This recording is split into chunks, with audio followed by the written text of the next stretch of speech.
my goodness, Sell her my soul tonight. Don't say I'm not your kind. If you think I look okay, see me the next day. There we are. Can't you realize I see through your disguise every move you make? I'll be standing here while observing you. Won't you feel okay? Tell her my soul tonight. Don't say I'm not your kind. If you think I look okay, see me the next day. Can't you realize I see through your disguise every move you make? I'm standing here while observing you. Won't you feel okay? Lost up and feeling moody. The onus is on you. And enjoy the wonderful feeling's just electrifying, making your own way bust. Why can't you understand me? Just look and see through my heart. Tell her my soul tonight. Don't say I'm not your kind. If you think I look okay, see me the next day. Can't you realize I see through your disguise every move you make? I'll be standing here while observing you. Won't you feel okay?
Like vomit there, avoided like a plague. In the devil's eyes would he give me bad advice? Every move he faced, I'll be damned, let it punch a Lucifer. He'd probably make me stay. Yes. Oh, excellent. Everyone's taking all the comments for the evening. Yes. Excellent. There, Mandy's there. I'll give one more track, okay? Because it was a bit messed up. So, welcome to Riverdale, Frodo. Am I Frodo now? Am I? Legolas is saying, Frodo. Am I the ring? Oh, Arnie said welcome. Darren, hello, Darren. Yes, I have got your message on the LinkedIn. Thank you very much. So I haven't responded yet. I am going for.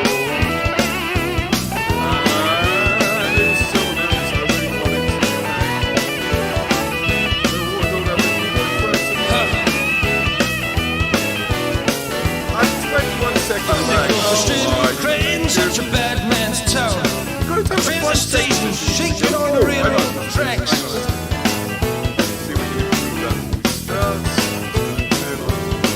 There are no good ways, no bases for working so hard for you all week. Thank you, Patricia. Oh, wonderful. Get stuff done. I'll talk about that in a minute. Books I thought wouldn't be out till next year. I'm going to send it out the next month or so. Two anyway. That's all good. There are guest spots burn like hell. One person has special thanks to. What am I going to do? Come on. Yeah, he was fun. I can hear them coming. Street guns wait for you. What am I going to do? No, don't do that thing. There's a guy in Europe. Now I'm ruining it. You can tell. Even in the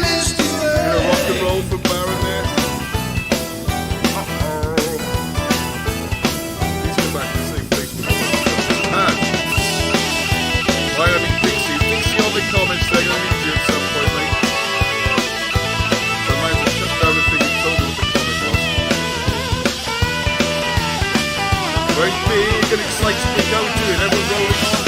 Nice. Wow, look at that. Live from a square going. Up in the valley. Oh, picture's gone blank. Remember it? Comments gone blank. Everything's gone blank, darling. Where's the picture going? Alright, I don't know why we got a black screen. We are working on stay working. Oh, no, it's something on there. Oh, I know what it was. Sorry about that. I am going down. This is like disabled that cloud drive. They told me they never even set that even break. Everything gets backed up on the internet. It's just supposed to be helping various things. I think it also goes back up to some of the bandwidth. And I ain't giving up. The music's loud. Well, I can't hear you on. The music's so loud I can't hear. I need a bit help and I'm gonna get it now. Oh, I know rubbish jokes. Hang on, yeah, the music See is a bit me loud. all the way. Come on, computer. Yeah.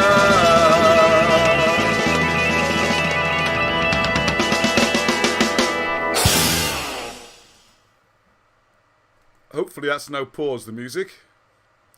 If another track starts, I'll have to do my oh, what's the name? Peter What's It from The Who. Oh, I just paused it and the whole music plays disappeared. Wow, how weird was that? Anyway, everybody, it's 8:05, so hopefully everyone who wants to be here has now got a chance to be here. If anyone's a little bit late, had a few teething problems, there we go. It's been such a busy and exciting week. I hope everyone else has enjoyed it. Is the comments still coming up? Because they've disappeared off my screen. I hate it when that happens. That's because you're on OBS. Okay, alright. Okay, good evening everyone. Monica, good evening. Here at the beginning, I'm going to have another go at Tog Derry. Hi from Usgood Wuthgwyn. There we go. That's better, isn't it? Alan Reese, Arnie Presents. Who else we got? Darren, yes. Can you see now, though? Yes. Is that Baron Blackett playing guitar? Yes, it is, Monica. It is Baron Blackett playing his Gibson electric guitar, which he is very proud. And I do have a little sneaky, a rare interview with Baron Blackett, because he's very conscious of not speaking. And, well, he avoids the camera. And a lot of people think it's just Alan Wilson, but it's not. It's very much a two-person thing. He just doesn't like talking. Monica, I was once a heavy metal singer. Monica, please share some pictures with us, okay? Bring up, we'll email, I'll put her on the show next week, Monica in a heavy metal.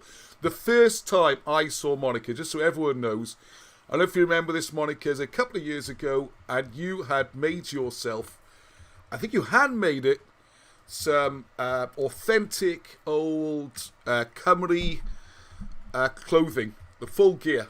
It looked absolutely amazing. So if your heavy metal gear is anything like that, we'd love to see some pictures. I see, get this massive blinking lag now. So Monica's just replied about the Gibson. And then I have to wait and wait and wait. Oh, I've got to get that back down again. It's so much more fun when we can chat to each other. Alright, well, we got 40 people on already. That's brilliant. And I think it's more than that, actually. The count has to catch up. Right, now we got so much to cover this week. Now, we won't leave enough time for the chat. Because here's the new Trojan War book behind you. Well spotted, Jarden. Yes. Alright, let's go straight in. I've got this pile of books here, which that rather cool piece of Britain's hidden history branding is blocking. Hey, but that stupid little square there, we can't see the books. This is sort of this week's reading list a bit. Alright, not really, not all of it. I just want to go through this, because I wanted to show you was... First of all, here is... Ta-da! For those who didn't see the video, this is Trojan War. This is the proof copy. So what I do is I send it off to get printed from the PDF. They send me one back. And once you get it in your hands, you can really have a good feel of it. And think, oh, well, that's a bit big. Or that needs moving. I know it's... so any feedback on the front cover? Now's your last chance. If you want to put some comments here or send me an email, because I'm going to send it back to the printers on Tuesday or Wednesday. So You have to be quick if you want to say anything. And, well, that's the front. I think you know the back stuff, which I'm very pleased with. I've written some nice blurb. Because the big thing about this book, just to emphasise, and it's most of the book, the first 300 pages, is actually about British history. And there's a piece in there we're going to draw on to this evening, when I get to the end and do a chat. Because there is a list, the genealogy of the ancient British kings, which some of you might be aware of. I'm now slightly aware of it, but I wasn't before. And what we have is the kings of Britain. And where this gets interesting, we go right back to, well, 500 BC is where Alan Wilson and Blackett take us back to, so we can see the first kings who settled, which also ties in with where I was yesterday, which is coming up in a second.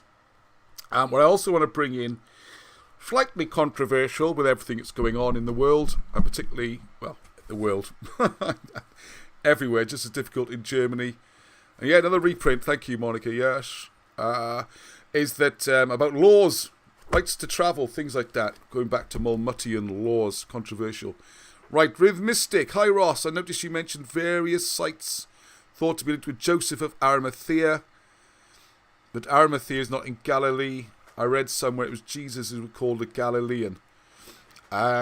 Quite possibly. I don't know about that. I just think the name Ilid is why I refer to Galilee. I'm not quite sure why he was called Ilid. And one proposal, I try to remember exactly how Stephen Pidgeon described it. I thought it was to Galilee, given Ilid. But also Ilid could just mean foreigner, apparently. So I'm not too sure. But I think the point you're making is an interesting one. Hey, what if Jesus was Ilid? I think that might be trying to say, which is that's pretty funky. Looks good, Ross. Getting some feedback. Orange to be a favourite colour. Ah, yeah. Don't get any conspiracy ideas on this. I'll just jump straight. I'm going to talk about the colour because if you look, I hope this comes out in the camera. The idea was, you see, from ancient times, Moses is really the most ancient. Although, thanks to the help of Patricia Gilchrist, we now have a book even more ancient than this one, which deals with the birth of religions, the first ever religions, and also the purpose of the pyramids, and also some clues as to where the pyramid treasure would be.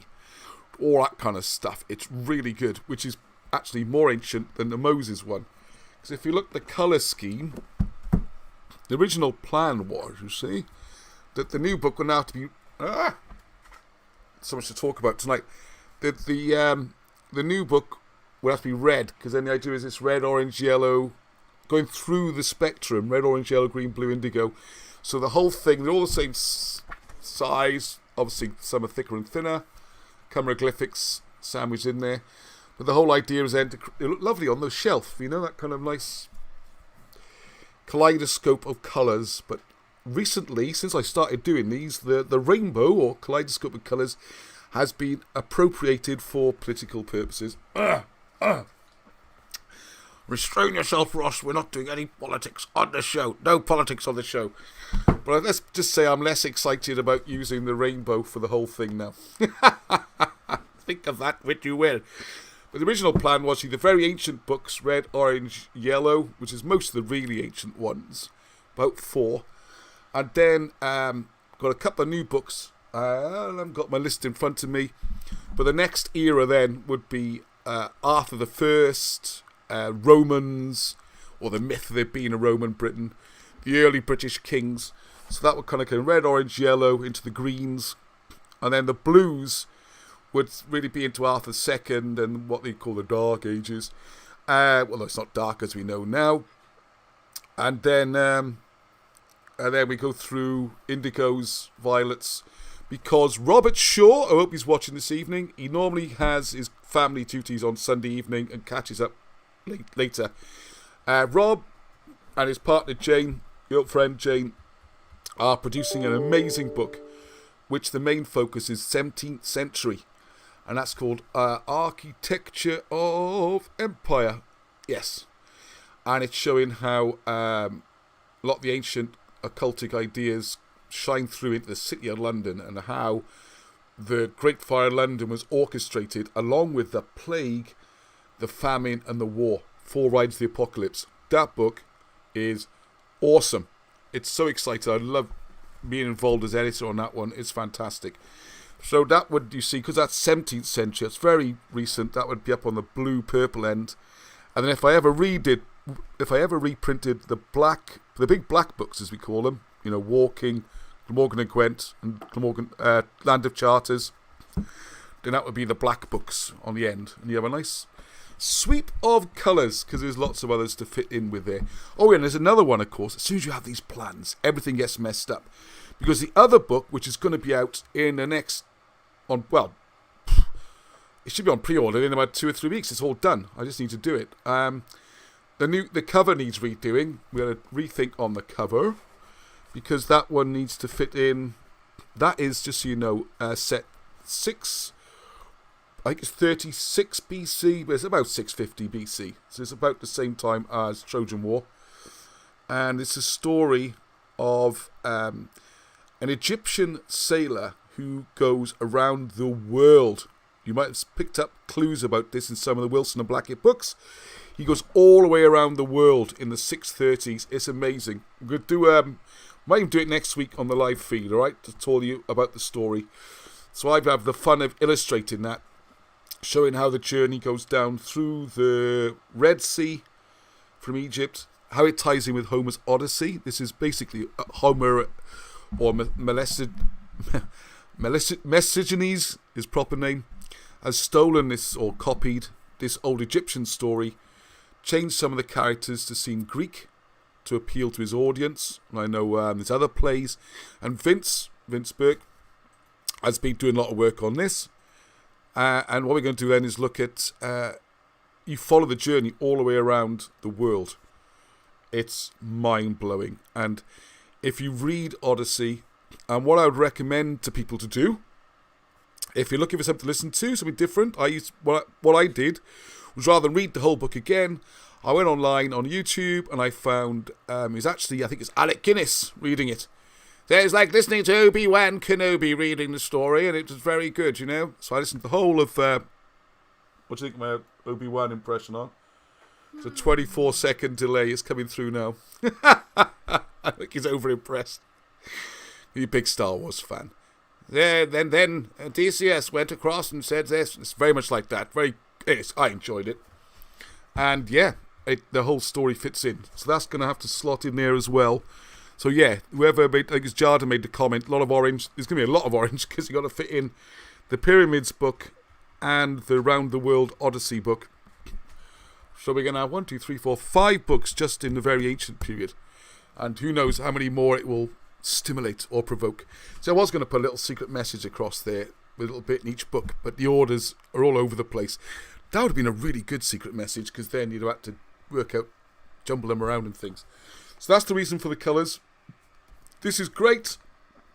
Like I said, last chance of pre-order, because it is going to print probably on Tuesday or Wednesday. Usually they do it in a week, allow 10 days. So the weekend after next, the books, by the time I speak to you, not next broadcast, but the one after, the books will be in the post. And you should have them for the Monday morning. Alright? All going well. So that's all I wanted to say about that. I think that was all I wanted to say about that. That was exciting.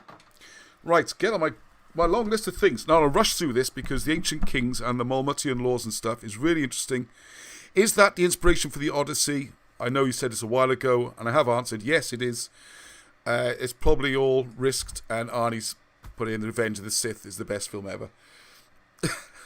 Now, it might really boost the YouTube standings, but the idea of this broadcast is not to talk about Star Wars films.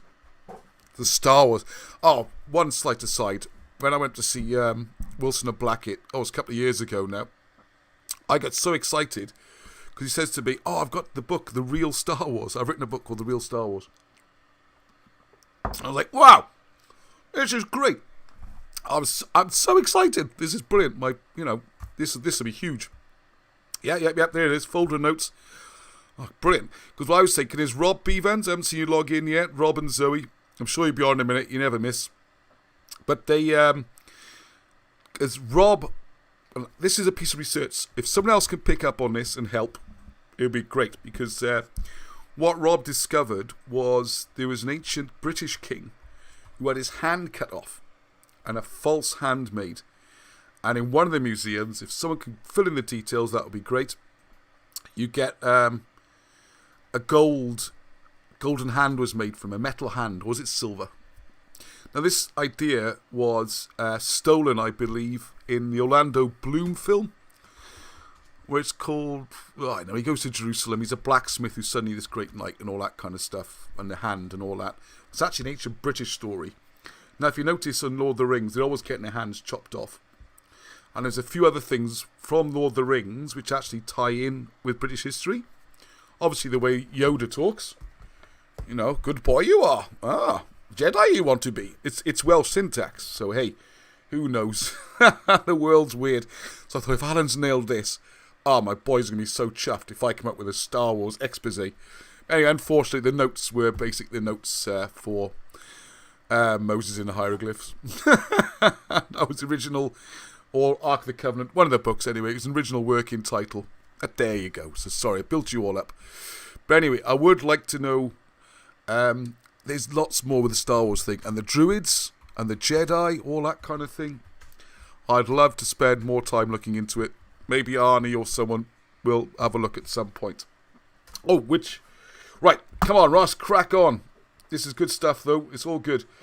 Right, I also want to thank Michael Tomberlin. I'm sure he's on. He's great. Never misses or anything. And he was wonderful, because I think I already showed you. It's back on the shelf. Hang on a second, it's in private place. There it is. It's a bit small, so I didn't want to lose it. Did I mention this last week? I don't know, but I know I said it somewhere, but I'm going to make sure of it. Here's there. Michael managed to find me a copy of this 1688 dictionary. Very excited. It's brilliant. Great condition. Better than I expected it. So thank you very much for that. And he also gave me 2 books I'd like people to have a think about. Bum, bum, bum.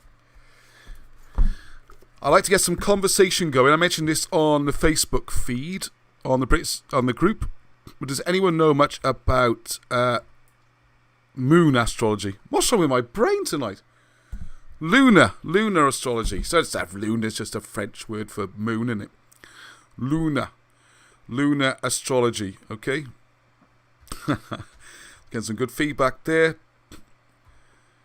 Oh, hang on a second. There's someone in the Irish legend. Thank you, Rayada Desjardins. Sorry if I got that wrong. Rayada Desjardins, I think.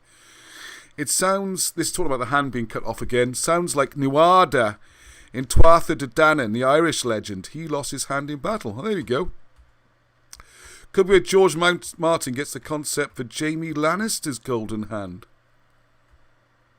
See, I gave up on Game of Thrones after the first couple of series. I remember reading the books, and they were big old books. And I'm thinking, where's the dragons? What's going on? And then I think my wife Angie, who's devours books, an amazing reader, said, oh, no, there's like 5 more books to go yet. I was like, no, it's all right. I'd rather learn about the real history than spend 7 big, thick books reading about some nonsense that seems to run in circles. But thank you. I'm sure I'm the same trying to watch even trying to binge watch the series. Every time you seem to get near to an end, everyone died and start again. Or you wipe out. Do you ever play Risk, that game as a child? You have little armies and you move them around, you try and dominate the world, and every time someone gets close to winning, everyone just gangs up and you never win. It felt like that. Anyway, sorry. Archaeology. Celtic. Oh, was someone saying Celtic? Right, sorry, anyway. Oh, yeah, the word Celtic. Yeah, we're trying to avoid the Celtic word. Thank you, Alan. I have to waffle now and again to give the comments a chance to catch up. Yes, lunar astrology or Cymric, British, even Irish astrology, but please, we're not Celtic. The Celts lived in southern France, although I was sent a map of Italian tribes, and it might be on one of the ones I've saved to show you in a minute. Etrusca were just south of the Celtic. They're actually in northern Italy, not even in France. That's where the Celts were, not in Britain. All right? There we go. I can hear Arnie typing away. Know what's going on there. Okay, so thank you very much. Michael gave me this as well, so it was like Christmas. It's another month to my birthday, and I felt like it'd come early. Because also, let's get this the right way around, because it's raining books this week. Ancient Knowledge. If anyone's read this, it's an interesting theory. You can see I've taken a chunk out. And again, perfect timing, because I put together my theory on how the Great Flood happened all over the world. I didn't want to have it ready for this week. Sorry about that.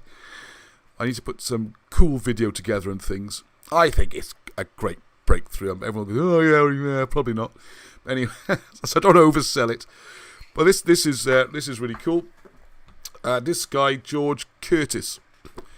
If anyone knows him or can contact him, I think he'd be a good one to talk to. Meant to have him on there. Meant to have someone on this week for an interview. Couldn't do it in time. Very busy week. But he is going to be coming on next week. So I will announce during the week. Not to embarrass that person in case we can't do it. Tim Lewis lent me this book by Chris Barber. Has anyone read this one?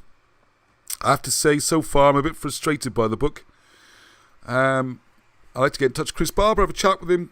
He used to work, if you don't know Chris Barber, he's written a lot of Arthurian historical books, and he used to actually work with Wilson and Blackett. If you get books like Arturius Rex Discovered, you will see his pictures in there and his contributions, and he gets thank yous and all that kind of stuff. And I would love to know exactly what happened, because this book, suddenly, it's like Wilson and Blackett never existed. Background again, the book before it was In Search of Avalon, where they put forward a theory of Arthur being buried on Barnsley Island, which is a great book. Didn't agree with all of it, but that's all right, you know. I mean, I don't know. It could be right, whatever, but it disagreed with Wilson and Blackett, I should say. But that was fine because, you know, they gave some references and they discussed the points and why they differed. This one is like Wilson and Blackett never existed. So I don't know if they avoided them because the name is too toxic or fallout or just claiming credit. I don't know. And also a big chunk of this book is all about what the Romans did and what the Normans did. And then rubbishing Welsh history.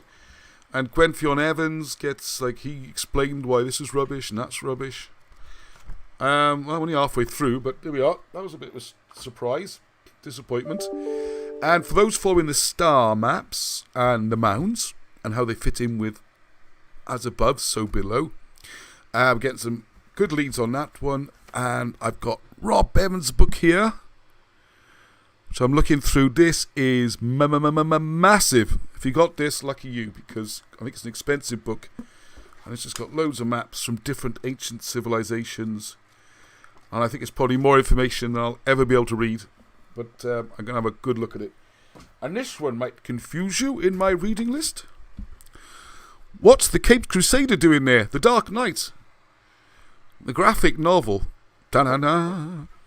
Well, what I want to do was get some comments back, people. Is there some ideas about doing Arthur II as a graphic novel? This kind of style. Now, hopefully better than this. There we are, that kind of thing. I don't think it'll be colour, but I guess for a graphic cartoon. Do you think that would appeal to young people? My boys seem to quite like the idea. Would grown-ups buy it? Do you think it'd be a good Christmas present? Could be a lot of work, so I'd like to have some feedback first. I've broken down, hopefully dealing with Rob on this one. Rob Shaw again. He's a great writer. Very exciting writer. I'm going to put some real historical in it, but a little bit of... Yeah, see, I don't want to lose the credibility of historical, but some mystical ideas and some excitement. Keep the light shining. Sorry, this comments was rushing through suddenly. But, yes, I want to draw this. I've worked out I think Arthur II's story is there's so much in it, it's so huge. That's going to need 6 volumes. Yeah, like Star Wars again. I keep mentioning Star Wars, don't I? So we start on part 4, and that'll be book 1. So thank you very much, Michael Tomblin, anyway, for the books and visiting. Lovely to see you. You need to comment more. You know your stuff. So anybody, just please want to comment, right? This wasn't referring to Michael, by the way. This is not him at all, actually, because other people have contacted me. Because I say we've now got over 1,000 members on the Facebook group. 1,000 members. And just so you know, a lot of these groups with thousands and thousands of members just sign people in, all right? We can... Sorry. Oh. Arnie's put the theme music. I've seen it come up. No, Batman. Thanks, Arn. Oh yeah, people. Oh, don't know. All right, okay. That's it. Don't know. Arthur. Yeah, okay. Right, that's it. Show's finished now. Disrupted completely. Not having been in school for a few months, he's going to disrupt the class here instead. Right. Oh yeah. The next book ready. So anyway, so the Odyssey book's ready. Just about. Well, it is ready. I just need to finish doing some illustrations, which I've more or less done. I'm going to show some illustrations. Why not? Why not? Why not indeed? Why not? My illustrations book. I'm going to be a bit self-indulgent. There we go. Can you put that somewhere safe, please? Try out some water for my painting. I wouldn't drink that. So I've been doing hand drawing some of the maps. That's just a backdrop. Then this is to do with the Odyssey. Setting off down the Red Sea to give you an idea. And then coming across and smashing up this city here in northern India or Pakistan. And down there, and then we go across through. Bit of a sneak preview here, folks. There we go. It's very exciting. Through, and they're the people who eat, the headhunters, the cannibals in Borneo, all around there. And one of the reasons I want to mention this, because I'd like to get it in the book, if someone could get me in touch. I've tried now 4 different ways. Is anyone aware of the Australian hieroglyphs? I haven't got anything ready for it, prepared. Search for it. You'll find there's various people, and there's a guy called Steve Strong. He talks like that, and he's very aggressive. And he's deciphered them all, and I'd love to send him a copy of Cameroglyphics and say, hey, give this a go, mate. This might help. And not only that, Wilson and Blackett have got a pretty good idea how the hieroglyphs got to Australia. It's all down to this guy, Ben. You'll find out the name in the book. Anyway, goes from there. And then the scary folk are the New Zealanders, the Maoris. They're the big scary folk, okay? It's the Maoris. Giving it large on the beach. And so there's all that kind of stuff going on.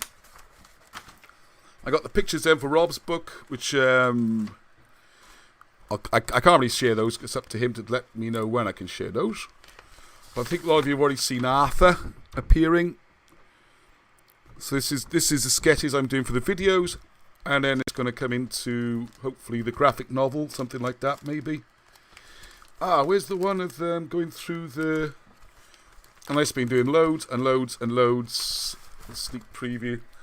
There's a young Arthur talking with someone on the battlements. I can't see, you can. Saxons with the armies behind. I know, all sorts of drawings. I don't know if you can see them or not even, because of the lag. There's loads. Anyway, battles, and there's an army approaching one of the hill forts. So, I don't know, maybe that kind of style, but a bit more shading and darkness, and I think you've seen this one on the trailer and stuff. So there's lots of this kind of thing going on, okay? Landscapes, yeah. As you'll see this one. This is coming up. I have this posted next week. This type, that's going to be old King Tudrig talking to his peasants and his young and old people before they go and make the heroic stand against the army that is fleeing from Myrig, yeah? So that's where you get Matthew and all that kind of thing. So many pictures here, and I messed it up. I'll back later. What I wanted to find you is a picture of going through the straits of, what do you call it? South America. That's what I was trying to get to. Round there. And there's a place called Tierra del Fuego. And if you look in Homer's Odyssey, you will see they talk about the place of fire. Well, that's Tierra del Fuego, right? Island of Fire, so. It's all stuff like that. It's brilliant. Wilson and Blackett at their best, and it's brand new. Right, that's my quiz question for later. Keep that there. Got 2 quiz questions. I haven't forgotten. I will give you the answer this week. I'd love to give you the pictures from Rob's book, but you're going to have to wait for those. Check with Rob, it's okay. I'm sure he'll be fine with it, but it gives you something to look at next week. Right, so lots of books coming out. They're all coming out. Suddenly it's like a rush. Alright, okay, just do a quick, let's see, is the screen share gonna work? Right, hang on. Yes, it's working, alright, so ignore that thing I just showed you there. Okay, Wow, we got so much in now. Zoe just messaged me, so they are online, I guess. I don't know. I got loads of messages and things. Anyway, it's going to go through some of the wonderful stuff that came up this week. Right, yeah, the Troys, I think we covered that last week, actually. This is a stone which I mentioned. Thank you for this information. Because this comes... Who sent me this? I've written down who sent me everything. I do like to give thanks where it's due. Yeah, Adrian Price. Again, Adrian. He always says he's not into all this stuff, and yet he's a regular contributor. And it's okay, we disagree on everything. We're still good friends. Which I rather like. We're both contrarians. So that's the only thing we have in common. We both disagree a lot. So anyway, the idea is, this is a head which is in Caerwent, Ventus Silurium in 1903. Caerwent Exploration Fund? Oh yeah, okay. What? The left eye's been blinded. I'm not sure how this all ties in. I haven't really looked into the Odin connections and all that. What I was more interested in was the fact that they found, as mentioned in the archaeology book I used last week, in Search of the Silurians in southeast Wales, that the religion was shown to exist at maybe 500 BC, all the way up to the Roman period, through the Roman period, and continued after the Romans, and somehow it's Roman, even though it was hundreds of years before and after the Roman period. It was just a great example of what we have to live with. What can you do, eh? But also, another thing is, I am going to mention this now. This is a bit of a big one. I was going to do a special video about. I think I just want to mention it. One of the plans, possibly the biggest thing that's going to happen maybe this year. Let's hope for this year, okay? I don't know how the lockdown's going to affect things. But very much looking to set up a charitable foundation for Wilson and Blackett's work and the other stuff that we bring together as a group, okay? It's not meant to be about me, this. It's about the work, and it's about Wilson and Blackett's work.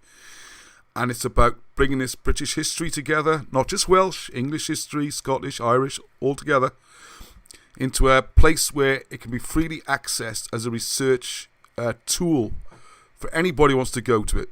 I'm already trying to do this off my own bat, if you like, with lots of help from other people, but we do need more funding to do this, okay?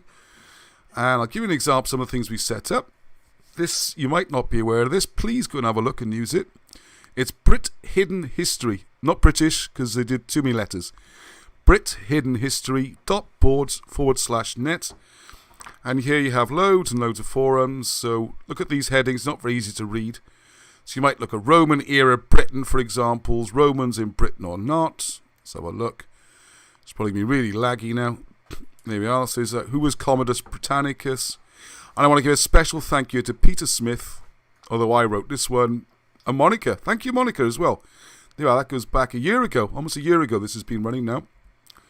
There we are. That's from Monica. Okay. I just happened to catch my eye. Let's have a look. There you are. There's something by me talking about this coin. Blah, blah, blah. And the family tree. Go away. Disable ad blocker. No. See, they've got me now. How do I get rid of you? How annoying is that, eh? Okay. So what I was this is kind of stuff you get. The forum's full of it. Because what you find with Facebook is you have a really interesting conversation and a discussion, and then it gets down and down and down off the bottom of the page. And especially now we're over 1,000 members, it gets very busy quite quickly, and stuff just zoops off the bottom. And you try and find it, because I've done it many times. So the idea is, if you're in your own research, or say you're in one of those lovely Facebook chats we end up having with people who think the whole thing's rubbish, and you want some information or reference, instead of saying, "Does anyone know where this is?" or trawling through Facebook, you got people like Monica, Peter, myself, people who know this stuff contributing. And please, if you want to contribute, that's great as well. And here you can see things like, here's the reference, here's the page. So, for example, when they find coins for Commodus Britannicus, you can see here he's actually one of the British kings, alright? He's got a link back to Claudius, whose daughter Janissa was married into Arvagus. And you get this weird situation now, okay? Because Gwairedd may be the original St. George, marries Voda, and they have a daughter. So effectively the half-brother and half-sister married each other. Anyway, this is how it worked. Got to keep it in the family, as they say. And there's... Anyway, I've gone off on this. The whole point was to show you the forum anyway. It's packed with stuff. And Peter Smith in particular has done an enormous amount of work. So that's the kind of stuff. And if we can set up a proper charitable foundation... So I've gone through all the legal side of it. Draft constitution's almost done. Put something together. Maybe get some funding. And apply for lottery funding. All that kind of stuff. And have a proper foundation. So we'd have something bigger than all of us. And something that we can look forward to or, leave. Whatever. You know what I mean. So that's good stuff. Alright, we've done that one. Just quickie. I'm going to have to rush through now because... Oh my goodness, it's 22 already? Oh, it's been good, doesn't it? Right, this is... someone sent this picture and I liked it because you can see it from Munedinas, which is where I went yesterday. And I can still walk today. I'm not in agony. And it was on my step thing. It's on my phone. It said 13,500 steps. And they're up and down hill steps. They count double. So that's 27,000 steps, all right? And I feel fine. And I want to make a point here. Walking up hills is the best exercise you can do. If you're a youngster, great. Run around, play rugby, play football, all the things I used to love. You can't beat that, right? If you're a certain body type, go to the gym. I used to like bodybuilding and martial arts, all that, and boxing, all those things. I don't like doing that anymore. I find it too much stress on my body, and also getting hit hurts. Don't like that either. But anyway, so obviously I still look incredible, but I don't actually do any weights or anything anymore. But I find the walking up and down hills and that is a whole body workout. You think it's just your legs. No. Your whole body gets the workout. See, I can't see the comments now, and Arnie's tapping away, so I dread to think. He's going to be sledging me in the background now. So anyway, I was going to say, and I met Hugh a while back, and Mike from Pontyclean. I want to speak to you again. As you know, I won't go through all the things that happened, but my mother passed away basically the day after we met, so I haven't been in touch again. I want to go up for another walk. He introduced me to someone who's 80 years old and was galloping up the hills and he looked 50. He looked amazing, right? And yesterday again, I met for the first time Bob Morgan. I don't know how old Bob is, but he's been involved looking at these digs and stuff since the 70s. So, he's, whatever he is, 60s, 70s, well, I don't know, he looks so young and fit and healthy.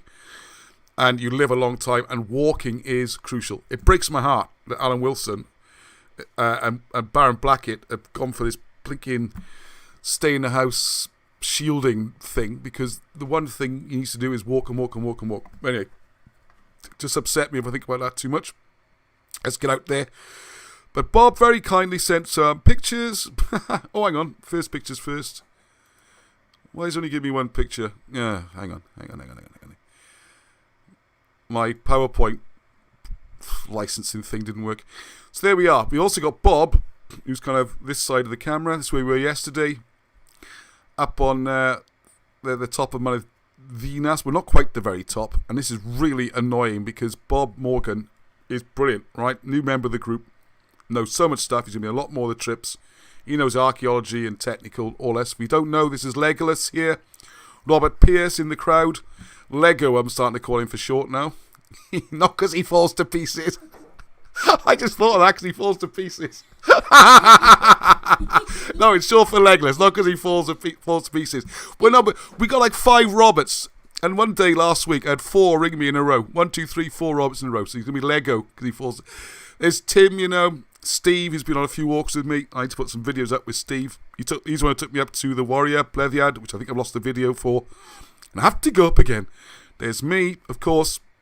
And this is Ruth, who's Tim's partner there. And Bob's the other side of the camera. Just share some of these. Lego. That's it now. You are Lego, mate. You've had it. There's me and Tim. I love that picture because Tim and I go on a lot of walks together. During the week as well. We did another one this week to another mound up by Munedinas. So I'll tell you all about that soon enough. Hey, by the way, tip for doing this, don't wear the short socks like me and Tim are doing here. I can see why those old men and Prince Charles with his kilt wears long socks, protects your cars. Mine are ripped to shreds. And I've got great video footage from a few days ago following Tim, and the blood is oozing off his legs and splashing up onto his trousers. Oh, we shed blood for this, okay? So please help get it going. Oh yeah, I've got to mention Mark. Mark, thank you very much indeed. He's been out pushing hard for YouTube subscribers. We got to get to 1,000, all right? We're almost up to 800. Please, if everybody watching this can get 1 or 2 people to subscribe. Obviously, I want everyone to watch the videos, but even if they don't watch the videos, just subscribe. You need to get to 1,000. Once we get to 1,000 subscribers, you can turn all features on, and it comes on the search engines, and this can really grow, okay? So please, everyone, try and get 1 or 2 friends or family and just push them into it. We'll soon be over 1,000. Mark's been doing that. He's done a great job. All right, so this is the trig point. Now, yeah, why this is annoying, okay, is because we are standing on an ancient burial mound that Bob Morgan's shown on the old maps and that. We knew there's a few up here, okay? This is an important one. And the name, it means cannot be seen. I'll go through all this in the video, but the reason I'm thinking annoyed about it is that trig point has been put slap bang in the middle of a burial mound, which is sacrilegious, right? We think the burial mound's actually been reduced as well, maybe destroyed, dug, whatever, and this has been put on. Now my reaction was, oh well, that's the way it goes, because they always put the trig points on the highest point on the hill, okay? What else can you do? It's going to happen. No! You can almost see it here on the picture behind me. It goes up. It goes up quite a bit, and it's obvious. It's not optical illusion. This is not the highest point. They put it on the burial mound for no good reason.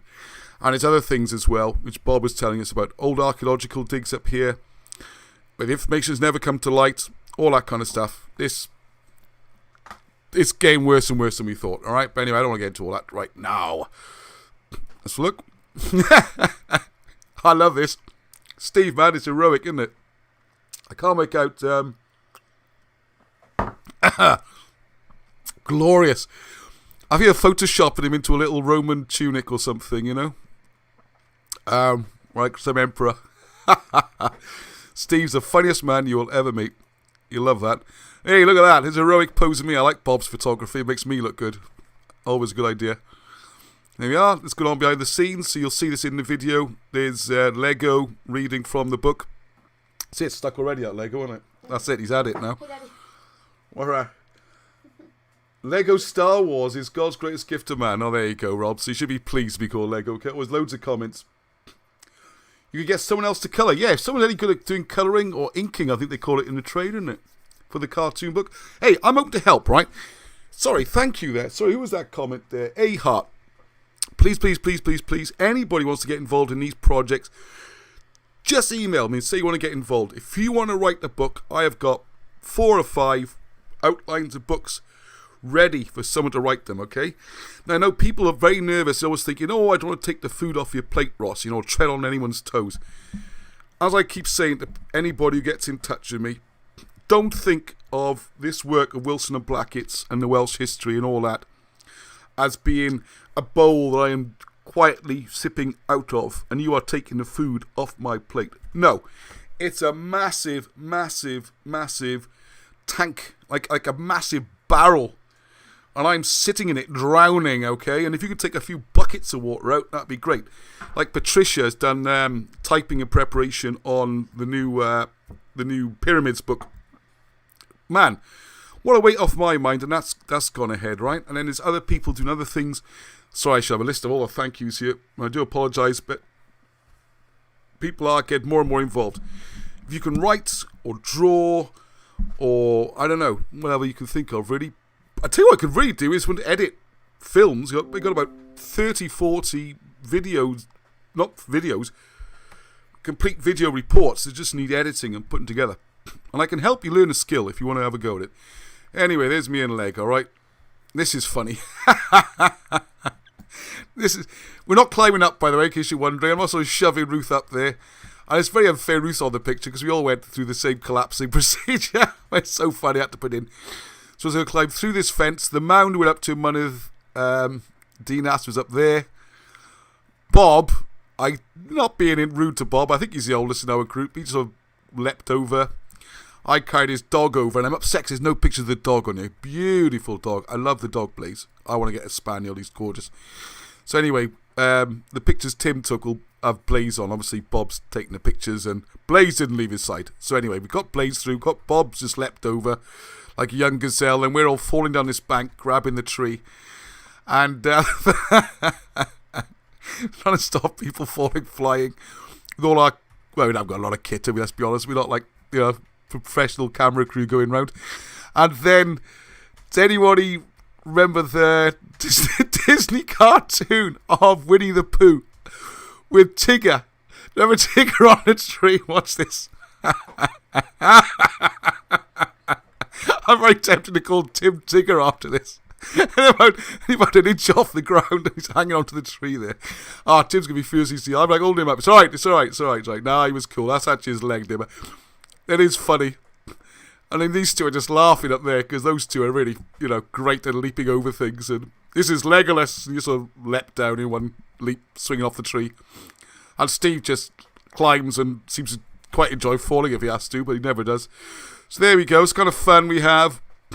And there's me giving it full welly in there. He's catching up with the lag now. And there's me going on about something with a nice backdrop and Tim being the impromptu cameraman. Look at that gorgeous fella there, eh? There we go. So thank you, back to me. So thank you, Bob, for those lovely pictures, man. I'm very pleased with those. Especially as it made me look so good, isn't it? What else we got here? We're not going to get to those kings, are we? No, we can save that for another time. Impossible Ancient Engineering.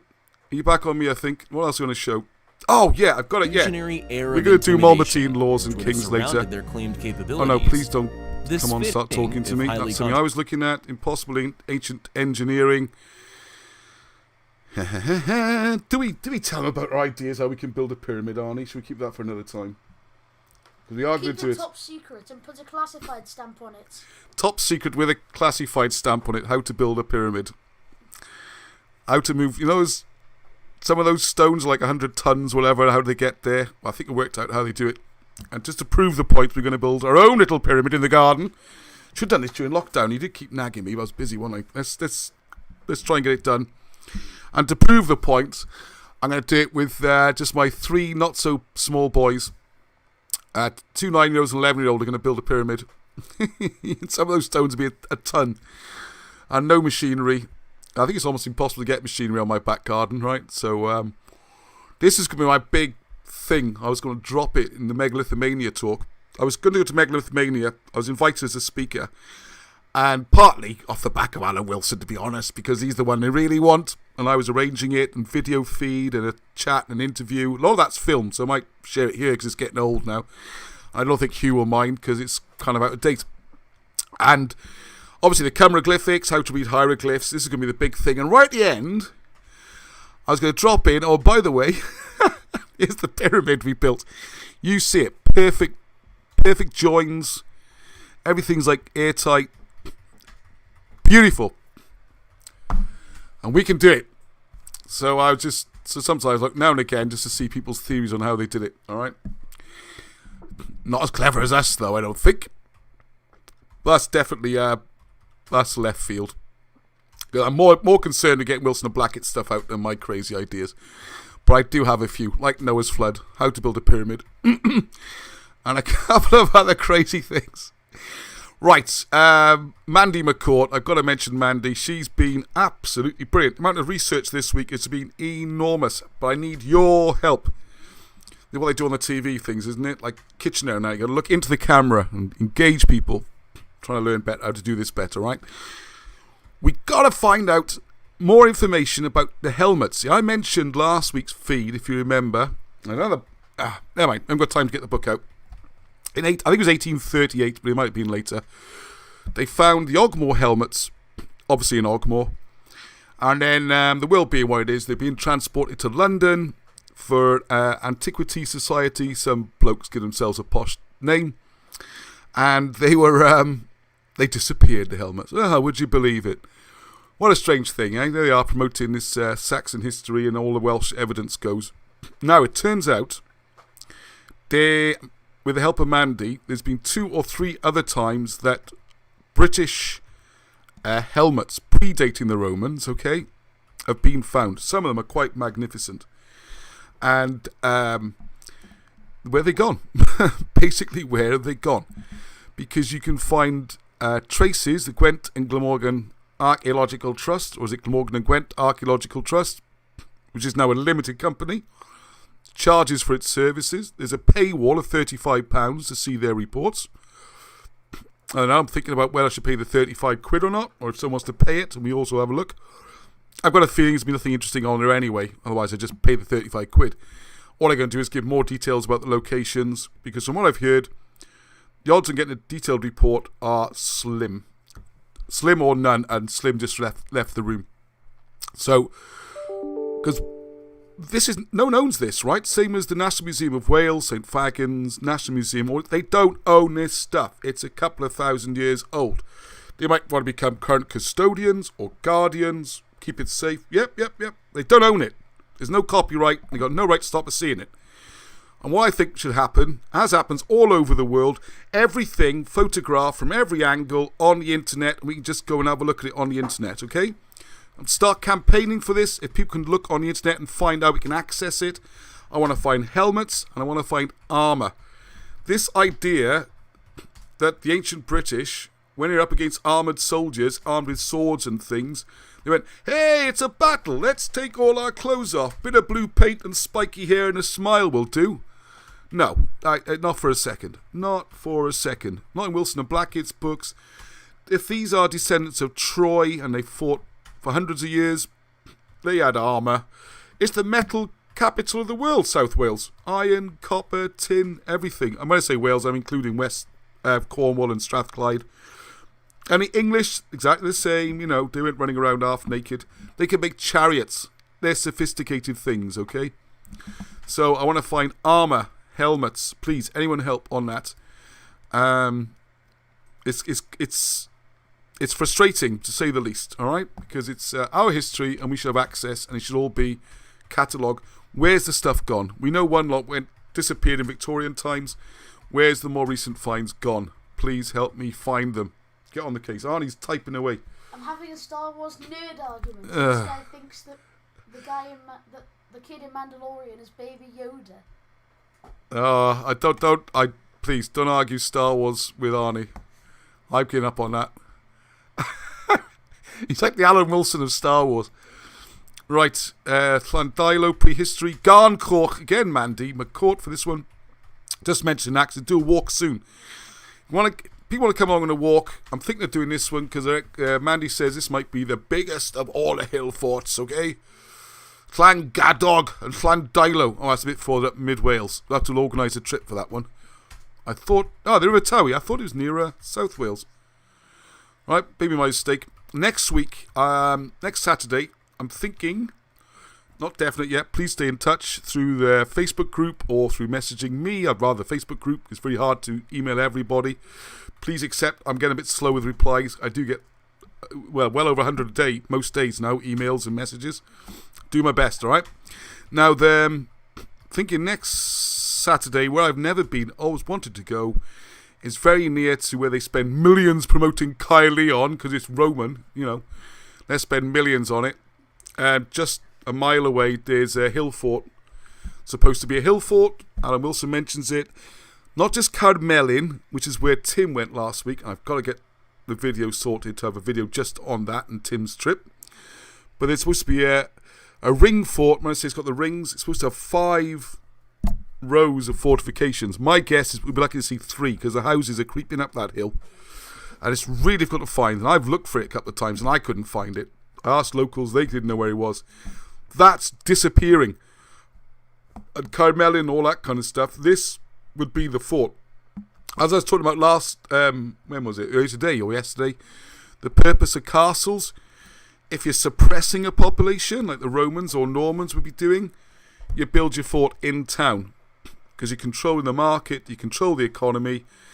Your police can go patrolling and you can go bashing people. And you can sleep at night, hopefully without people creeping in and trying to do you in.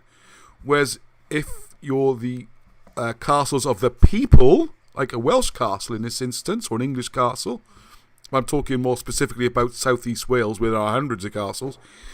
The castle is defensive, so you put it on a high point away from the village, but where you can see invading armies coming. One is to defend against invading armies, one is to suppress people. Very different purpose. So Caerphilly, for example, you got the massive stone pile built by, Declares or wherever it was, in the middle of Caerphilly. Enormous, so CADW loves it. Loads of promotions and money spent on it. Up on the hill, behind the Travellers' Rest pub, on Thornhill, is the old British castle, because that's where you want a defensive castle, because you can see everything. You can see right over to the Severn, you can see the beacons, all the way over to Cadbury Hill.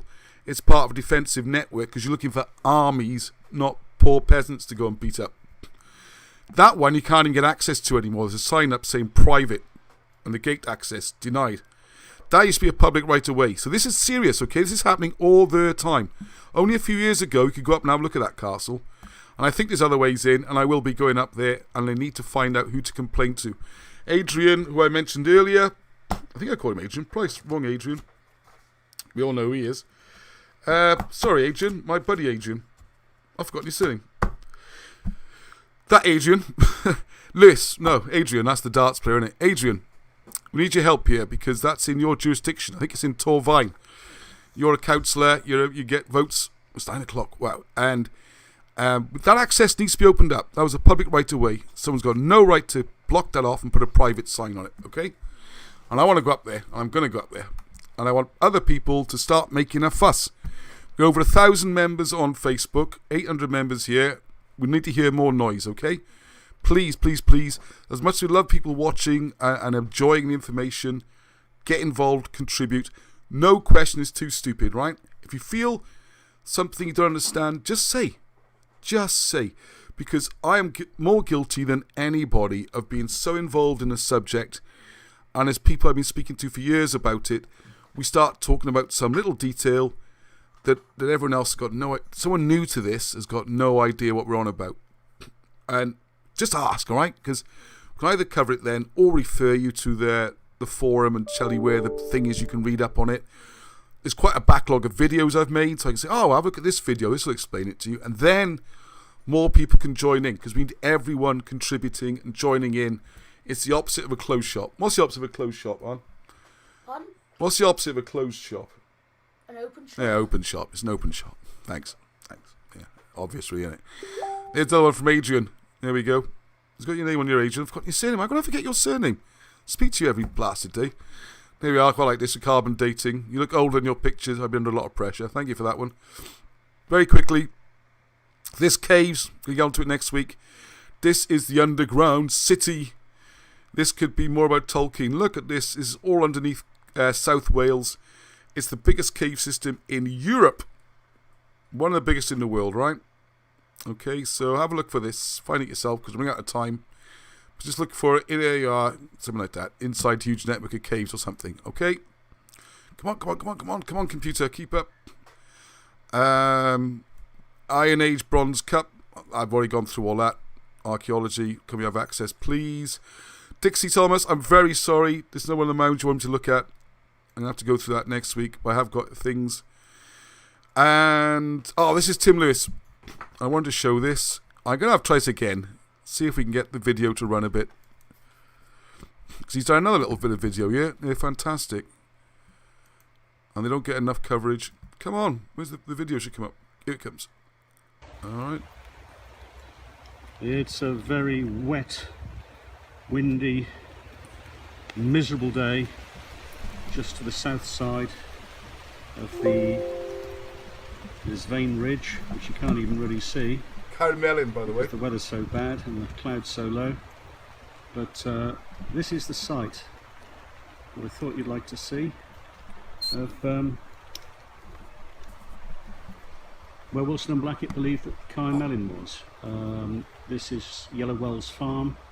I'm on a public footpath, and obviously respectfully will stay there, but it is the most fascinating site, and I just thought you'd like to see it even on a miserable day like this.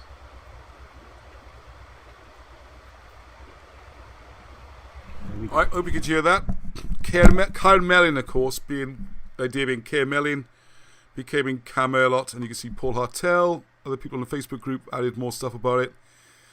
And if you are trying to find it, there's all the references. Pause the video, So I did that really fast, didn't I? Hang on. Thank you, Tim. He's much better than me at providing all the useful information to go with a video. That's what I could do with an editor. Someone wants to help edit the videos, please, and put useful information in with the videos. It really is so helpful. Other people want to see the sites and see what's going on, yeah? Okay, and I guess that's the LiDAR information there. So thank you very much, Tim, for that. Keep them coming. I showed that already. And this is the live stream. This is where we are. Back to me again. This is kind of what I see. Alright, so hang on. Let's go back to... Oh, I can see some... Oh, here we go. Yoda's born long before the Empire. Well, I think the lag's come down a bit. Anyway, time is almost up. So, Ancient Kings of Wales is going to be next week. Or you can buy the Trojan War book and find out about it. Malmatine laws. I'm going to do one because... there's one which... hang on. I just wanted to mention, desperately trying to keep politics out of this, but there's something just leapt out at me. There's something I have to read. If I hadn't lost my glasses. Here's my glasses, Arnie, thank you. Right, Malmatine Laws. This is from Prehistoric London by E.O. Gordon, one of my favourite books. I should show you the real cover, shouldn't I, instead of my protective cover. Because this book is quite old. There it is. Usually get them for a few quid on eBay or something. Right, it's going back to the old law code, which I think originally is like 600-700 BC originally, and it's the lawgiver Malmutius. So I'll just read this quickly. We're going to run over a bit on the time. I'm sure no one minds. We have it on the authority of the great legal writers Fortescue and Coke, that the Malmatine laws have been always regarded as the foundation and bulwark of British liberties, and have remained from his time the common, unwritten or native laws of the island, as distinguished from the Roman, the canon, and other codes of foreign introduction. A glance at the selection we append will show how many of these still remain in force. The Druidic civil laws, now for the first time systemised and reduced to a written code, are eminently distinguished for their clearness, brevity, justice and humanity. One of their strongest recommendations is that they are so simple as to be intelligible to all degrees of men and minds. Well, there's something to think about with modern law, yeah? Anybody can read these laws and understand them. King Alfred, it is recorded, employed to describe Asa, a Welshman. Oh, it says, yeah, learned Welsh monk from Menevia, which is apparently St. David's, whom he afterwards, blah, blah, blah, to translate the Malmatine wards from the Celtic tongue, as he calls it here, into Latin. So from Welsh into Latin, so he can make his own Anglo-Saxon code.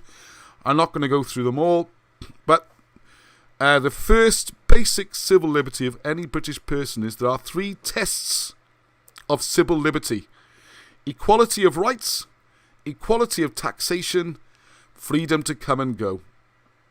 There we are. So that struck me as being quite poignant. That law's been around for about 2,600 years. And it just went. And there's lots more on that. And I want to talk about the old kings as well. So maybe I'll do it in the week on that one. Right, okay. We're over 9 o'clock. We've run over.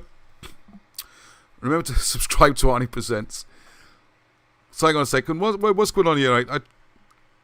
Oh, excellent. So Mona's mentioned... Yes, Monica. Sorry, as Mona says, Monica, the full name. Translate the whole story of Kay Melling in your German book too. Yes, please. Please send us an update and I will give that a plug. Yes, wunderbar. Wunderbar, Monica. Schön. Das ist gut, yeah. What have we got here? Yes, Arnie, they are very... Oh, okay. Talking food with Monica. Oh yeah, thank you. Here's one from Lego. The marble chunks are at Caermead Palace, North Atlantic Major. The other WB candidate for Camelot. Yes, yes.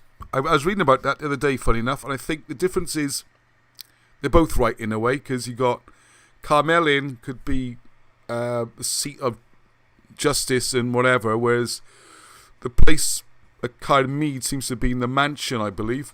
And according to the book by Chris Barber, which has got a lot of good stuff in it, I'm sorry I gave him a bit of a hard time earlier, but that's only part of the book. There's a lot of good stuff in it as well. And Caermead was a royal residence from way before Roman times, and they were supposed to be upgraded to a Roman-style villa. Didn't become Roman, Roman style, and then lived in possibly until the comet in 560s, whatever, flattened it. Okay, I don't know, but the curious thing was that I think that area, Bonvilton, for example. Oh, here's a quick. Here we go. I got three quiz questions this week. One, this is not really history, so this is just a bonus one. All right. I put the name on the bottom and just realised that gives it away a bit, doesn't it? Does anyone know who this is that I've drawn? The person involved rather liked it. I'll give you a clue. He's one of my science heroes. In fact, it's the only clue I'm going to give you. You should recognise it for that. It's quite a good drawing, really. A good likeness, I should say. Just check you can see it on the playback. A bit of a 20-second delay. Come on. God, it's more than 20 seconds now, and it's got even slower. Can you see it on the picture there? Oh, it's a bit bright, isn't it? Hang on. I have to turn the lights off. I'll go dark, but hopefully you can see the picture better now. Oh, it would have been tough before, wouldn't it? I have to hope that works. And if you can't, sorry, I'm apologising for that. Yeah, you can see enough, I think, on the screen. Now you can. Now you can. All right, that's question 1 for a full house, all right? Question 2. Where's my questions? Oh, yeah, the answer to last week. How many people... Oh, someone got it on the YouTube comments. I was supposed to say, yeah, well done, and give you a name check. And I was looking it up, and I forgot. Awfully sorry. Anyway, for those who don't know, you can find out more about it in, again, Prehistoric London, this great book, which I keep plugging, even though I don't sell, page 137. Anyway, some of them call them telescope walls, which gives you a clue.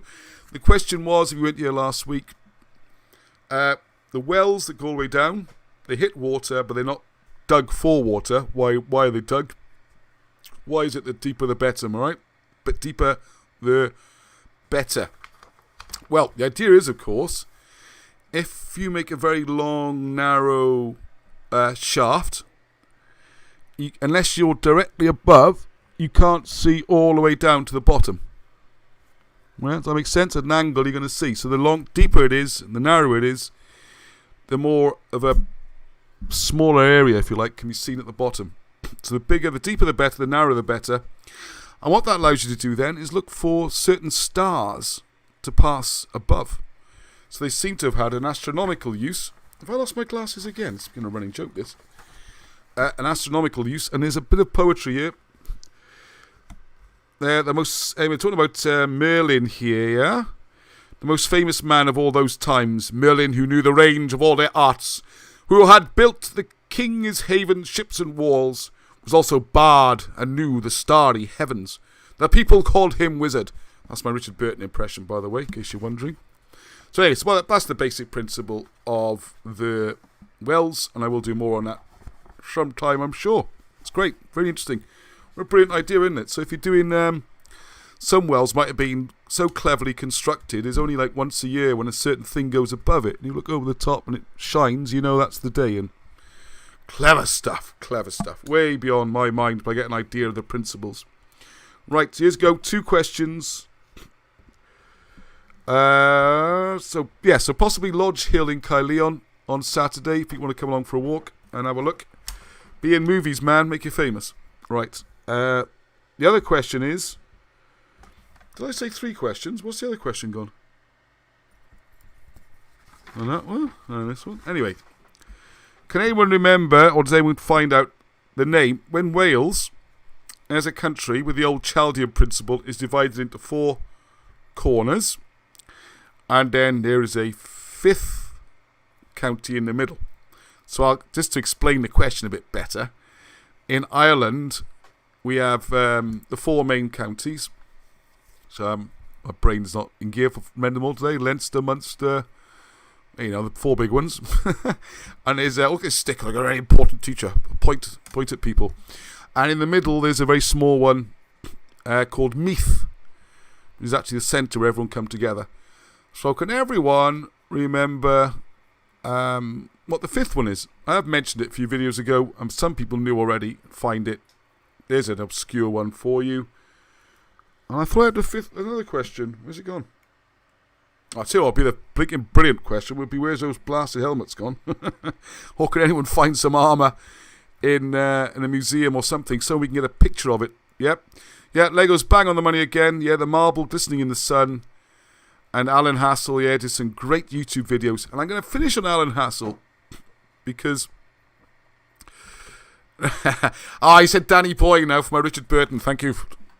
Hello, Broadstock, Danny Boy. Danny Boy, this is Broadsword.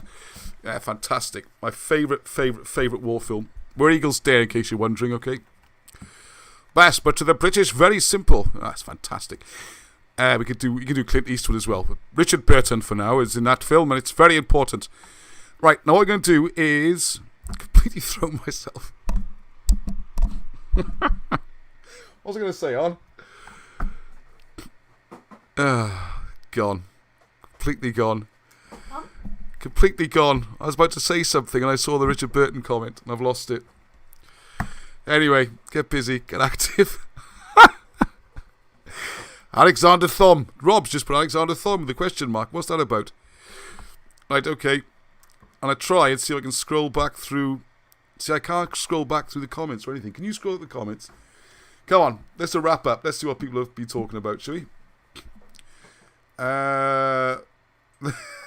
You're seriously talking about Frankfurters, aren't you? Frankfurters, great. It's because it's Germany and they make Yeah? the best Frankfurt. And the best sausages, I know. You're a big sausage fan. What did I see? A really funny German joke the other day. What was the German joke we saw, Arnie? About the sausages. Oh yes, they're saving the sausages and the cheese. In Germany, they're holding Hang on, let me back, put the microphone to microphone. There you go, Mike, go on. In Germany, they're holding back sausages and cheese from the public. They're saving them for a worst Casa scenario. First Casa scenario. There you go, just for you, Monica, right? First Casa scenario. I liked it anyway. Arnie liked it, we liked it, didn't we, Arnie? Plus I should have drawn it out. First Casa scenario. I can't pass that, really. That's brilliant. Look at the cave. Which cave? Oh, yeah, those caves. Thank you. So it's right. Okay. Oh, it was so much fun tonight. I don't want to stay on, but I can't go through all the kings everything. It's way too heavy and serious, and I've forgotten my last question was.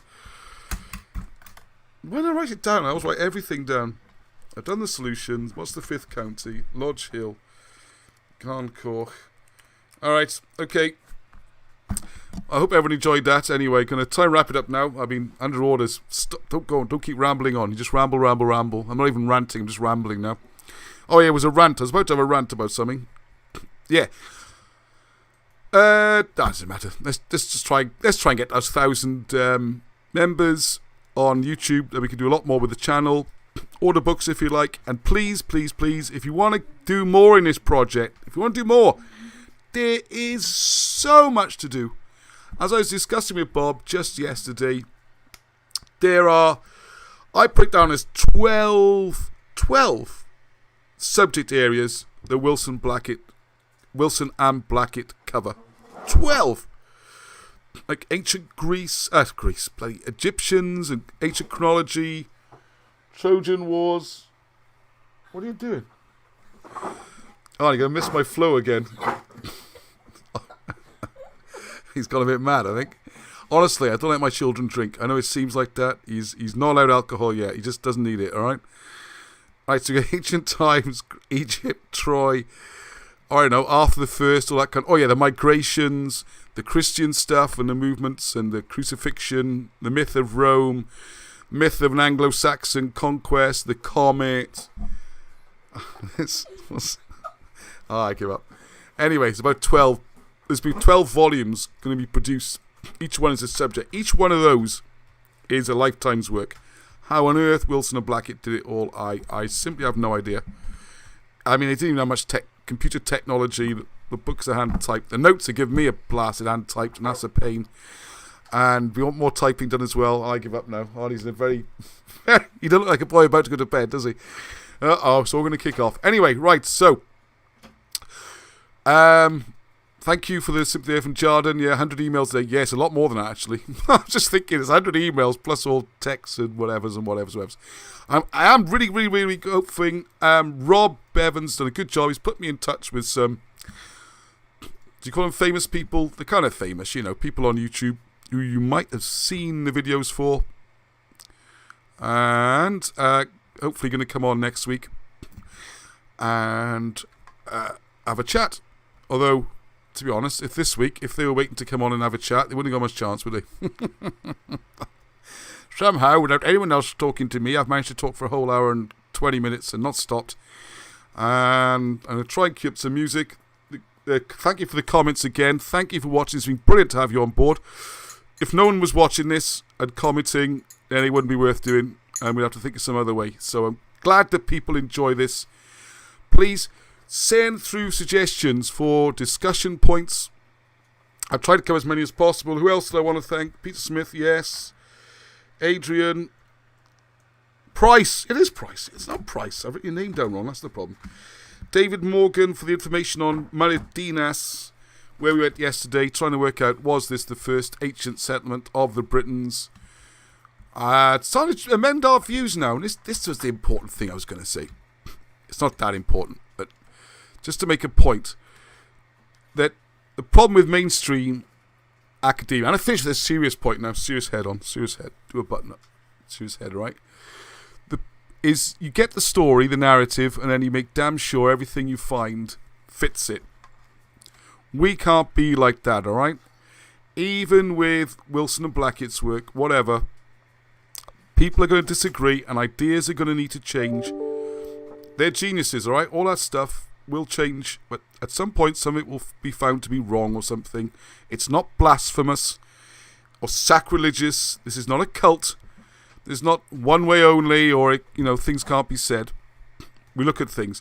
And one good example was my theory, really, that Robert Lego had a theory about the landing in Venus, and then we sort of jumped to the assumption that for some reason then they go and live up on the hill where it's safe.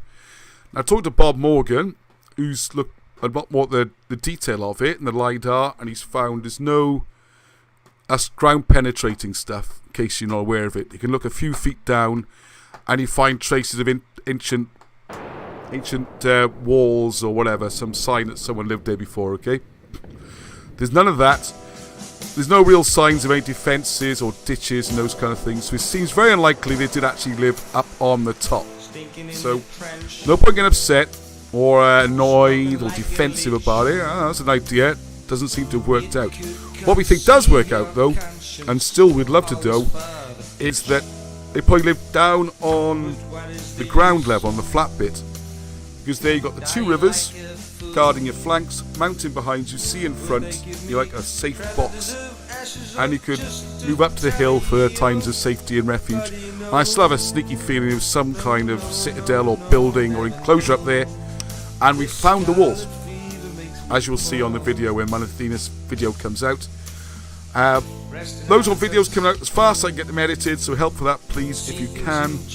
And we've got Arthur videos coming out, more site visits coming out, more check out the Trump one if you haven't already. It's a bit of fun. You can see how you can read hieroglyphics, and you can see Donald Trump as an Egyptian god. Anyway, so there we go. I'm running out of steam now. Voice starting to run out. You see that's impossible. So thank you everyone. I see lots of chat. I will leave things running so the conversation continue for another quarter of an hour or so. And I'll leave you in the capable hands of Baron Blackett and his brother, who sadly passed away some time ago, very tragically. So this will be their one and only album, and it should be on sale already from their website. I just need to go up there and collect the CDs.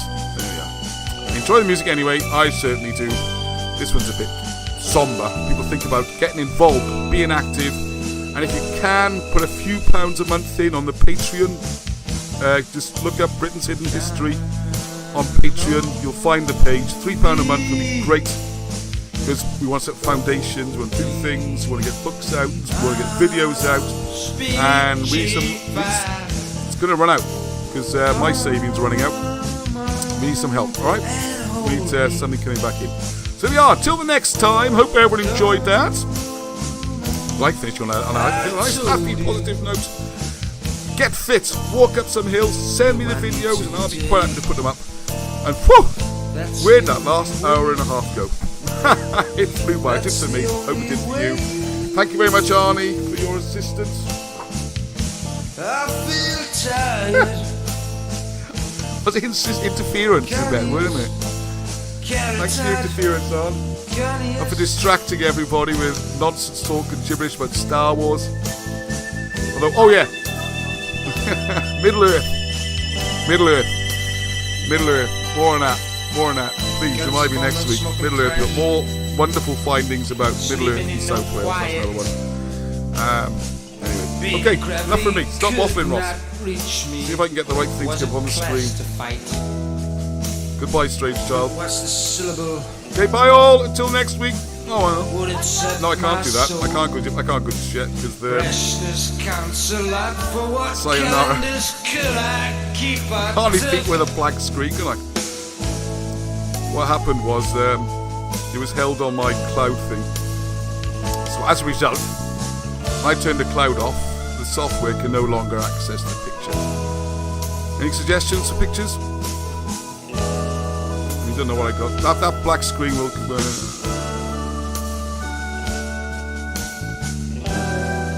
God, my computer's very slower now with the stream running and everything, and the music running.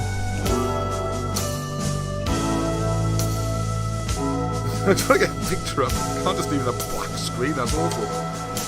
Right, here we go. Let's think of a good one. Come on, it's got to be something to do with Alan Wilson. I've got a picture of Alan Wilson. Come on, must have a picture. Oh, that's the wrong computer. Hopefully some slightly more cheerful music next track. It's going through the album. Alright.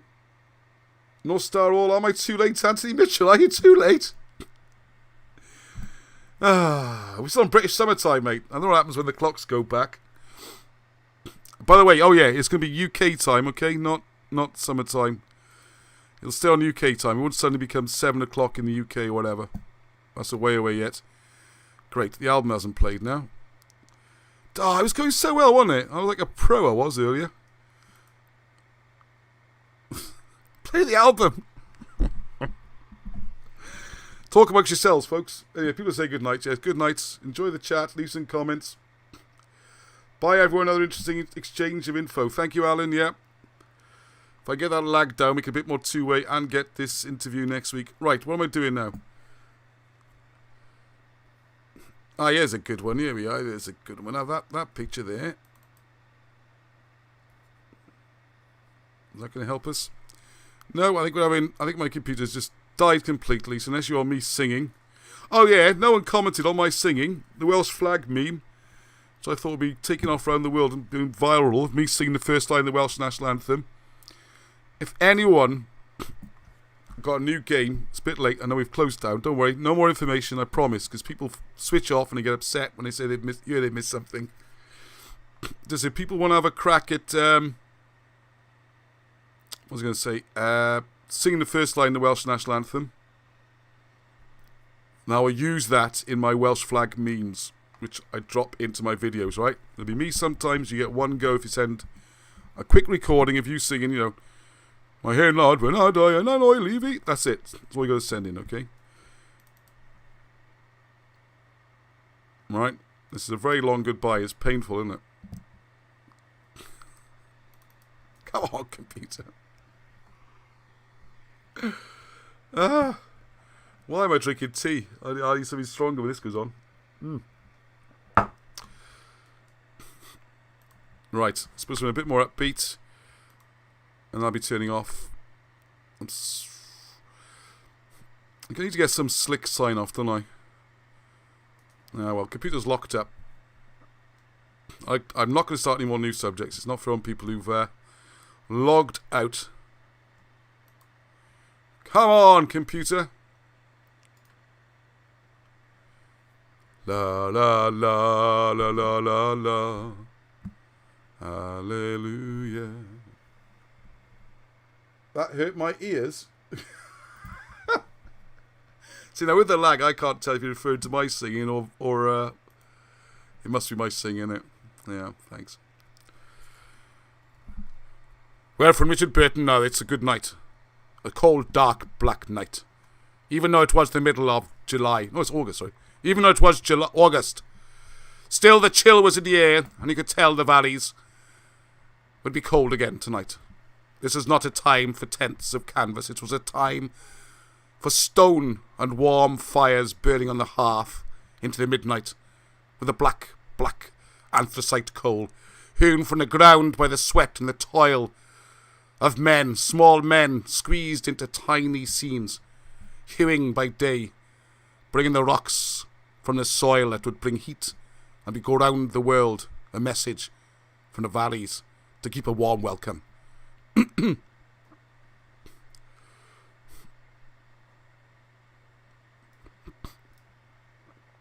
So next time you put your coal on your fire, think of this, those who sit in warmth and comfort, that someone much colder than you was below the ground, hewing that from the very bowels of the earth, just to give you comfort.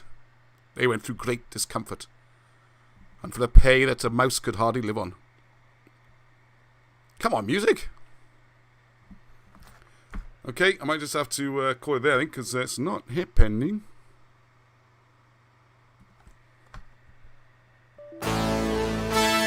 Hey.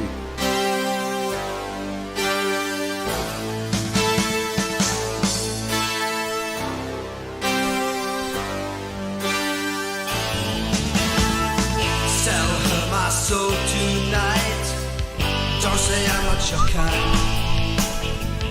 If you think I look okay, see me the next day. I'm going to put... Can't you I think everyone's gone now. realize I see Good. through your disguise? Thank you everyone, good night to Every all. move you make, Thank you Anthony, I'm glad you enjoyed the videos. while observing you. If I could work out to put Won't them... you feel okay? Sell her my soul tonight. Don't say I'm not your kind.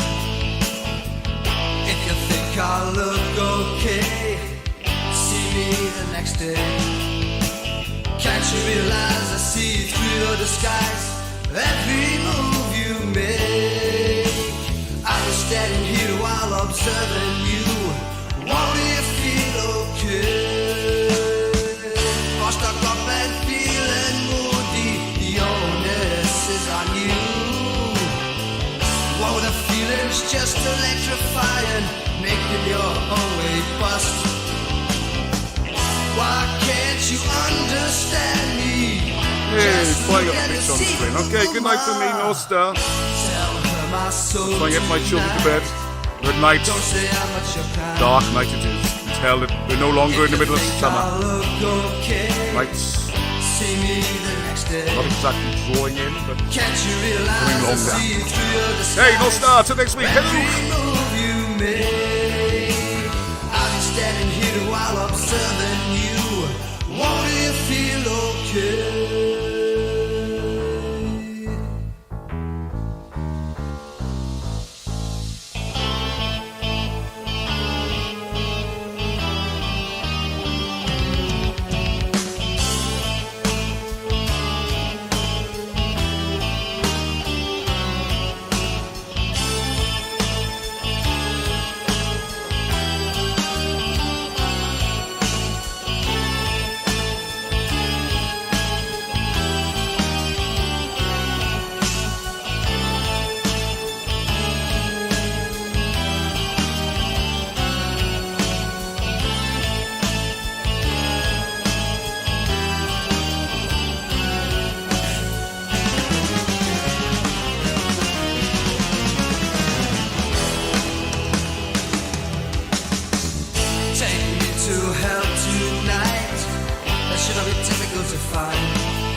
Like vomit there, avoid it like a plague. In the devil's eyes, would he give me bad advice? Every move he fakes, I'll be down land and punch a Lucifer. He'd probably make me stay. Yes, yes, yes.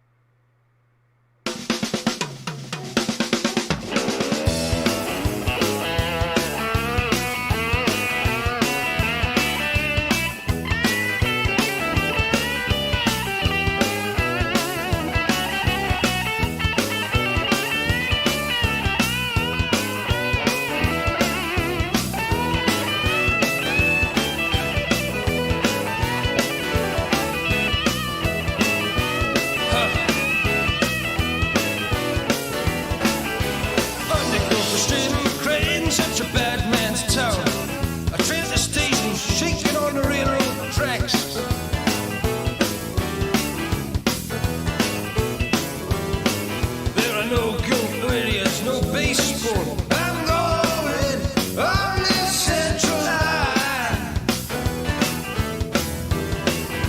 There are gas fires burning like hell. Hey, mister, what am I gonna do?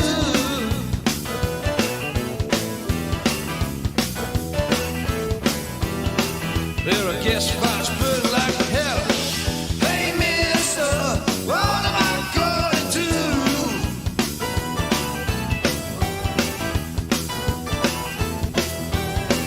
I can hear them coming. Street dogs wait for you. What am I gonna do? There's a guy and a girl driving down the highway. You can tell. Even in a misty way.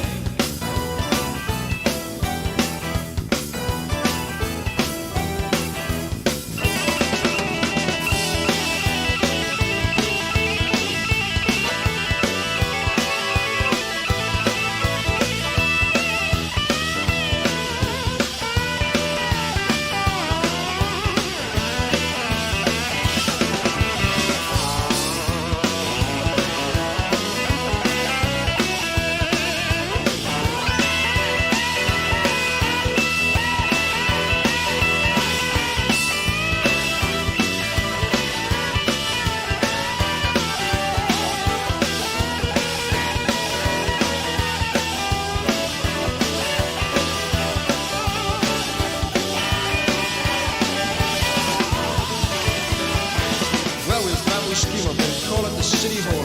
Yeah, the state can. I am going down.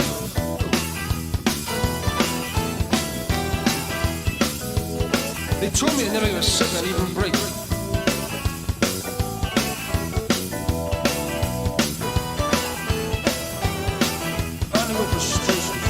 Undergoing frustration on the fast line today, and I ain't giving up.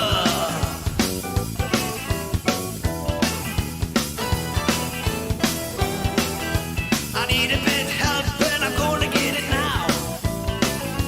You see me on the way.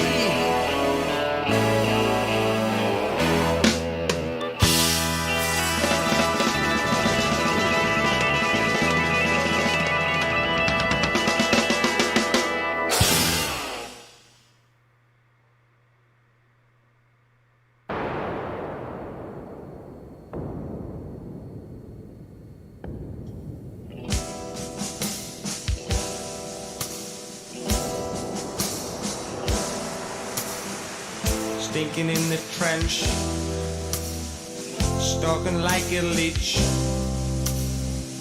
It could conceive your conscience, all this for the bitch.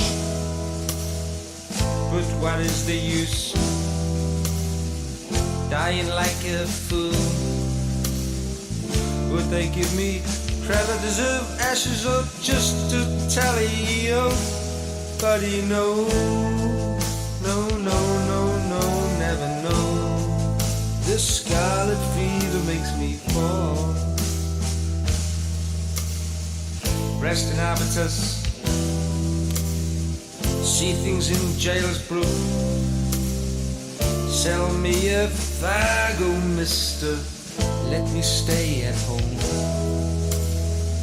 Then I pawn my watch, my pelvis 6 and down. Saw too many things, piece of cheese before the blast had come.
that's the only way. I feel tired. Carnius, carotid, carnius.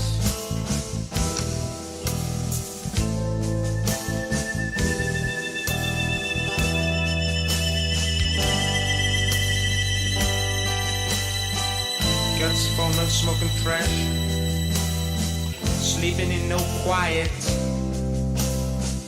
Being gravity could not reach me. Was it class to fight? But what's the syllable? Would it set my soul? Brashness counts a lot. For what calendars could I keep? I took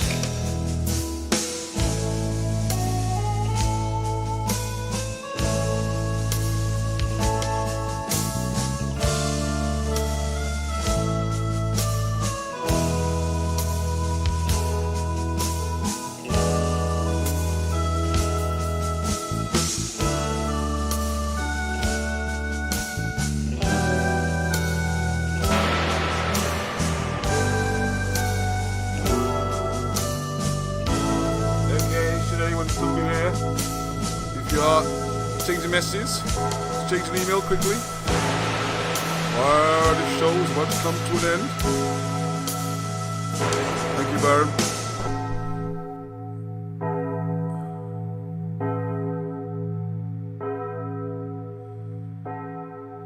Young, Baron, very good. Have a pipe, bud.